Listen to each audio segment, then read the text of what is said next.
guys, and welcome back to my channel. My name is Rini Jacobs and welcome to a very special and a very unique video. Today we're gonna be reacting to the new features showcase of the Dark Pictures Anthology, The Devil in Me. If you don't know what The Devil in Me is, it's the fourth game in the Dark Pictures Anthology series. And with this game coming out in November, Season 1 of the Dark Pictures Anthology will be fully out to the public. And I really just want to tell you guys that I'm super excited about this game. This is for sure a game that's in my budget. This game, I really loved playing House of Ashes, and now that The Devil in Me is coming out in November, and you know, after October, after spooky season, this for sure is a purchase for me. I really hope it's a purchase for you too. Maybe you'll play it and you'll find that it's great. Maybe you'll play it and you won't like it. I have no idea. It depends on how you play it. Depends on each and every person. But for me, this is one of my favorite things ever to play, the Dark Pictures Anthology. It's a choice-based game where you control the fate of every single character in this game. Without any further ado, please hit the subscribe button, hit the like button, comment down below, tell me how I can make my videos better and more entertaining for you guys. I will be sharing my thoughts after we watch this new features showcase. So without any further ado, let's get to it. Ooh. Hi, I'm Tom HEATON and I'm the director of The Devil in Me, the fourth game in the Dark Pictures Anthology and the Season 1 finale. I'm going to give you some new details about The Devil in Me, the characters you'll be playing, the setting, what's influenced this game, and some of the exciting new features that we're bringing in this installment. I'm telling you, this is going to be great. You said that in Topeka. But first, let's do a quick recap. The Dark Pictures Anthology is a series of standalone cinematic horror games. Every story has unique characters and settings, and they all draw from different subgenres of horror. And that's the best thing about it, actually. All the games are introduced by the mysterious and intimidating curator, who you visit in his book-lined repository. I do enjoy seeing a familiar face. You've already had the opportunity to play 3 of the stories that he keeps on those shelves: Man of Medan, Little Hope, and House of Ashes. The curator watches everything your characters do, and he's likely to pass an acerbic comment on how things are going. Holding on to a little guilt, are we?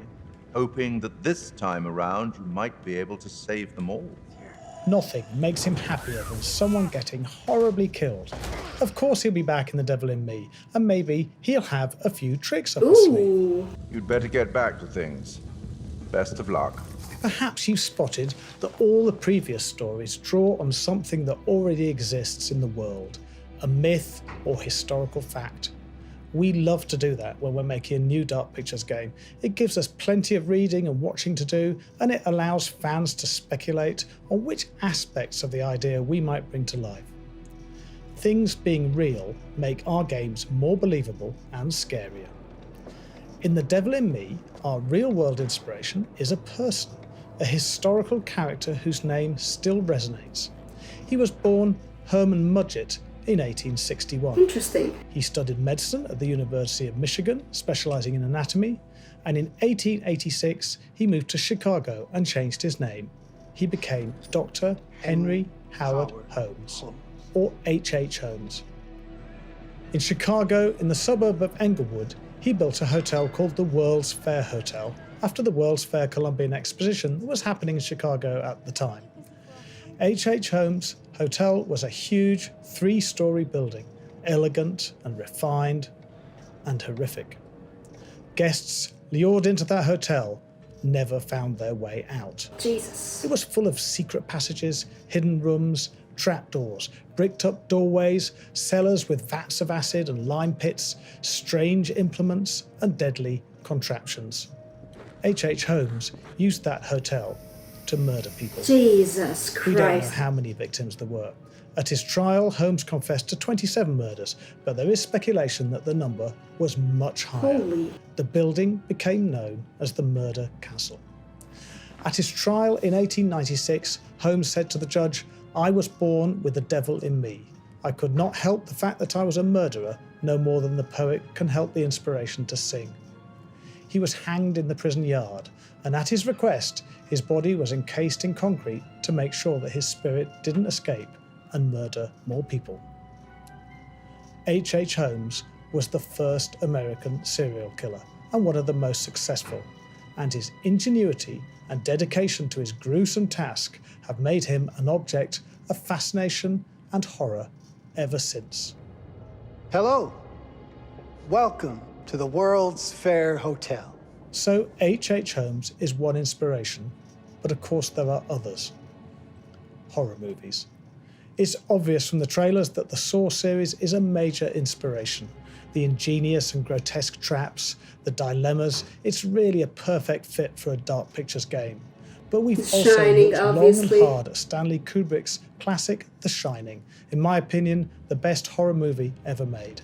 We've tried to capture that sense of claustrophobia and quiet oppression, that sense of a malevolent building, of an unknown threat around A every lot corner. of traps. And we're definitely inspired by classic slashers, Psycho, Halloween, Friday the 13th. Look carefully and you'll definitely see the hat tips that the team have made to those movies. Jesus. So those are the influences. But what about the story of The Devil in Me? It concerns a small TV production company, LONNIT Entertainment, who are making a series called Architects of Murder about famous American serial killers. The final episode of that series is about H.H. Holmes, and they need it to be spectacular because getting a second series depends on it. The problem So they're is desperate, they've run out basically. of money and ideas and content. But out of the blue, they get a call from someone called Grantham Demet, who introduces himself as a wealthy architect and collector. Yeah, he's probably And the he person has trying to something kill us. they may be interested in. A hotel he's inherited from an elderly relative who had an obsessive interest in serial killers. Many of the rooms in the hotel are accurate reproductions of H.H. Holmes' murder castle. Wow. Accurate? There are a few pictures of the exterior of Holmes' murder castle, but no one knows what the interior was like. So this is an incredible piece of luck for the LONNIT film crew. Wow. This is the content they need for their documentary. Of course. They agree to Mr. Demet's rules about secrecy and hand over their phones Uh-oh. and travel to No, the no, no, hotel's no, no. remote island location. And when they see it, they are astonished because it's everything they need. The second series is in the Why bag. would anyone turn The on, hotel turn setting their phone in? that the team here Like at this- Supermassive have created is phenomenal. With its faded wallpaper and wood paneling and authentic decorative details, it feels like you've walked straight into the splendor of the 1890s. But it's not just atmospheric. Hotels can be scary places, especially when you're walking down a corridor that seems to lead nowhere, that twists and turns back on itself, or when the lights suddenly cut out and you find yourself all alone. Fuck. Our documentary crew also find themselves separated, lost, a little frightened. Strange things keep happening. They Oh, share a mannequins. persistent feeling of being watched. I could cope with anything Things other than don't quite mannequins. seem right. What is happening? And as things escalate, we discover that Grantham Demet's hotel is in some respects a very accurate recreation of H.H. Holmes' World's Fair Hotel, the Murder Castle. A very accurate recreation indeed. Jesus. Whoever we point this lever at is gonna die. What? Let's meet the crew. First off, we have Charlie Lonnitt, the British owner of LONNIT Entertainment and the documentary director. Why does every single British person passionate looks like the and driven. curator? All What? that matters to him is that they get the content they need, and sometimes that can make him difficult and bad-tempered. Ooh, he's an angry one. Thinking. This looks a lot like a temper tantrum. Kate Wilder, played by Academy Award nominee Jessie Buckley, is the show's presenter. She's a complex character, introverted and unsure of herself, but with a fierce determination to do the right thing. You don't have to buy it. Mark Nestor is the cameraman and Kate's ex-boyfriend, and there's some Drama. tension there. You look good in any light. I'm not worried. You trying to butter me up? Yes. Is it working? Marginally. Jamie Tiergan, their chief grip, handles lighting and electrics, and she's always happy to give an opinion laced with a heavy dose of sarcasm. Kills me to admit it. You will either love her or Somebody hate tried her to for attack that. ERIN. And finally, ERIN KEENAN, who's just joined the company as an intern. She's passionate about the audio production, but Charlie has her running errands and doing the Are accounts. you kidding me? They're a great bunch, with strong and well-drawn personalities. We'll change each them, with don't their you worry, unique when we play. strengths and weaknesses. And as you'll find in any group of people working together, there are conflicts and support networks. There's things to like or love in all of them, but they also have flaws, weaknesses, things they need to improve at, and you'll be controlling them. Will you overcome the internal rivalries and help them pull together, or will you do everything to save your favourite and let the others look after themselves? Can a team of ordinary and imperfect professionals survive a lone murderous genius who considers killing to be a work of art? And that's the question that you, the player, are going to answer. As in all the Dark Pictures games, the decisions you make when playing will have consequences. They will break friendships, make people fall in love, reveal secrets, unlock scenes, and kill people. Jesus. I'm so sorry. This Because is a weight each of the when he characters says can live, and each of them can die. And the person responsible for that is us. you. Yep. And by the way, we believe that the deaths in The Devil in Me are the most gruesome and extravagant and over the top that we've ever done. I love One this. thing about the Dark Pictures series is that we're always looking to improve and refine the formula. We love getting feedback from the community and we listen very carefully. And so, in this Season 1 finale, we're excited to introduce some significant gameplay improvements. In all the Dark Pictures games, players have been encouraged to explore the world they find themselves in and to discover its secrets. We've taken that a step further now by adding a suite of new exploration actions which enhance and enrich that experience. Oh, this is gonna As be players awesome. tread the detailed and creepy corridors and rooms of The Devil in Me, they will be able to interact much more with the world about them. They'll be able to find places they can climb onto or over to reach areas that would otherwise have been inaccessible. They can squeeze through tiny spaces Wow. to reveal hidden rooms. They'll be able to shimmy along ledges and jump over gaps. This is a whole new They can mechanism. balance over narrow beams or fallen trees. They can push and pull objects like boxes around to help them create new paths through the world. And when there's danger present, they Uh-oh. can hide from it. And our characters can now run as well as walk, That's so you can explore awesome. at your own pace. That will save a lot of time. What this adds up to is a completely new exploration experience for the Dark Pictures, but one that is familiar to gamers. It's about giving players the freedom to find their own path and to get to know the levels that our teams have lovingly created, to seek and find the secrets and items that will help them survive this modern-day murder castle. Wow. But it also works seamlessly with the core Dark Pictures gameplay that our fans love. The second big new feature that we've added is a simple Oh inventory wow. with tools She's that using an characters can inhaler. find and use That's gonna be a to problem help them for survive her. the She night. could die. Each character has a number of tools, including one that is directly related to their job. As a businessman, Charlie carries a business card, but he's not above using it to prise open latches on drawers that he shouldn't really be opening. Oh my god. Mark has a camera that he can use to gather evidence of the crimes they uncover. Kate's reporter's pencil is handy for shading over torn bits of paper to find out what was written underneath. Room code? Jamie carries a multimeter That's crazy. that allows her to rewire electrical circuits. And ERIN has a very cool directional microphone which allows her to hear through walls. Wow. Some of these tools can be altered or broken or lost or given to other characters. How you use them directly impacts the narrative. They allow you to investigate the hotel and the previous guests as well as grant them Demet's backstory, and sometimes they can save a life or cause a death. You could use that as a weapon if need be. Finally, we've used these new gameplay systems to create puzzles. It's only fitting that a game that draws inspiration from the maze-like corridors and traps and tricks of H.H. Holmes's Murder Castle should look to create gameplay that also perplexes, confuses, and baffles. You'll need to find codes hidden or disguised in the world, Wow. untangle antique fuse boxes and find your way out of mazes.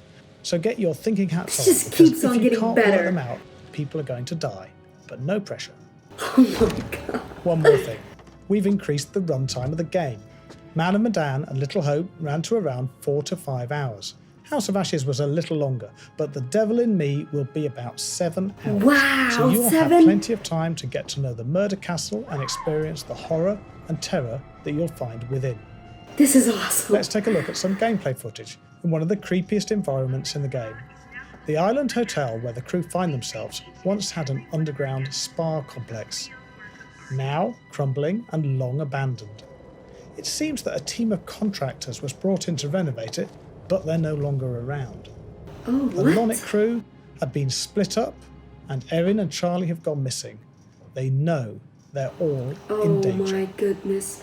Alright, we've seen this gameplay in one of my previous videos, but in this video I'm just gonna be reacting to the new features showcase. And I have a lot of things to say about this. First of all, this game is gonna be not 5 hours, not 6 hours, it's gonna be 7 freaking hours in which they give us the opportunity to run. And so how? Like, this is gonna be such a long journey. And I love that. I really, really love that. I love everything about this new features showcase. Each of us has a unique item. You can lose it, you can give it to someone else, you can use it as a weapon or as a way to know some sort of secret. And there's gonna be codes and puzzles and what? Like, since when does the Dark Pictures Anthology gives us this whole new features, totally new features that we haven't seen before in a Dark Pictures Anthology game? I love that he was so honest about the characters, and he's telling us you will love these characters, but also each of them has their own flaws, and you have the opportunity to shape these flaws however you like. If somebody who's like a little bit mean, you want them to be too much mean, if that's even the right way to phrase this, you can do that. If somebody has like some sort of flaw which they're not helping, or they're like boring or jealous or whatever, we can fix them. We can make them better people. And also there's gonna be 2 exes in this game. This is gonna be crazy. This is gonna bring so much drama. I can't imagine, like, maybe Mark is gonna help one of the other girls out and Kit's gonna be like, oh my god, I'm so jealous. We have the opportunity to change that or to make her more jealous. So far I'm super interested in Jamie and Kate. They're the most interesting characters to me so far, because I don't know, I just seem to like have this attraction to them because they just seem like really dominant, cool characters, and they seem to have a lot of opinions. Especially Jamie, like, she looks like she just has a lot to say, and which he confirmed in this video. One of the things that I'm gonna say again, this was probably said in every other video, but I think that the person who is hunting us down in this crazy murder castle is going to be trying to turn us on each other. He's gonna be trying to hurt us and make us hurt each other. So I really think that if we make these characters evolve, become better people, this is gonna be so great, because then they're gonna help each other. They're not gonna have as many arguments as they might have. We don't know how that's gonna work out, but that's kind of my theory. I really think this is just like a mind game. Like, this person is gonna be playing mind games with them. This person is trying to hurt them mentally first before he hurts them physically. We don't know who this person is, what this person's history is, but it is for sure not H.H. Holmes, but it could be either one of his relatives who's really crazy about him, or he's someone who is influenced about the history of H.H. Holmes. We don't know. We have zero clues who this person might be. We've never been introduced to a new character other than the characters that we've already been introduced to, which are the characters that we're gonna be playing with. But what I really, really love about Supermassive Games is that they bring real life horrors and myths and they make them into a game. This is what's so special about this game. Like, it just gives you a vibe. This thing, it could be real. This thing, it could possibly happen to you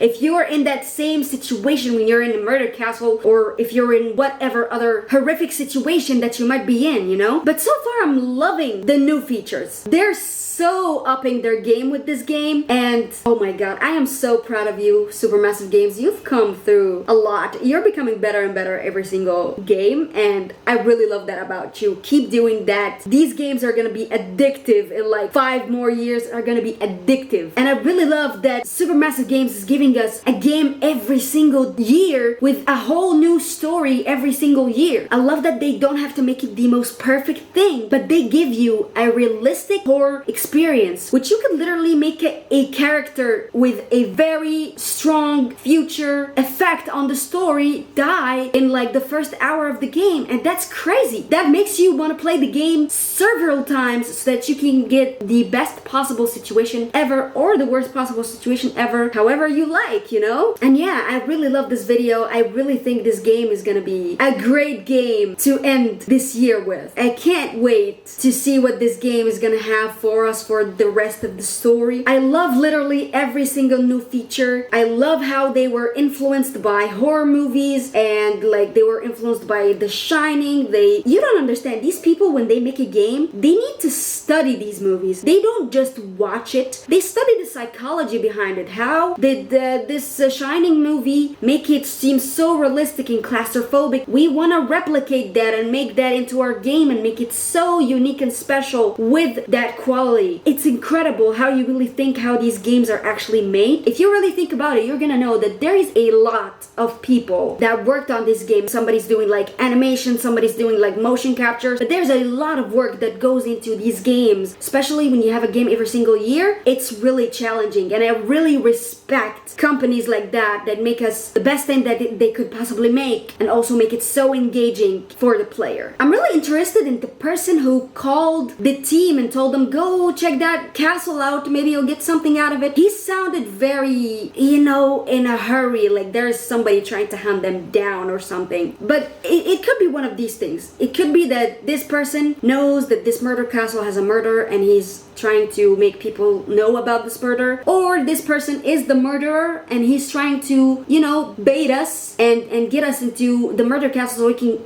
like play with us and then kill us. We don't know. But hopefully you guys enjoyed this video. Please, if you did, hit the subscribe button, hit the like button. Tell me down in the comments below how I can make my videos better for you guys and how I can make them more entertaining. And if you're not new and you've been sticking with me this whole entire time, thank you so much for sticking with me. And without any further ado, peace! My time is at a premium. We need to do this today. What the f is this? Oh my god.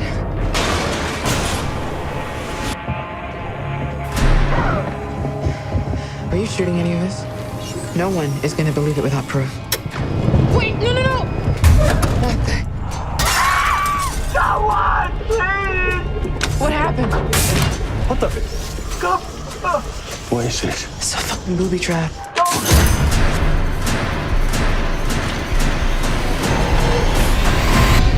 I've told you what I have. Please don't waste my time.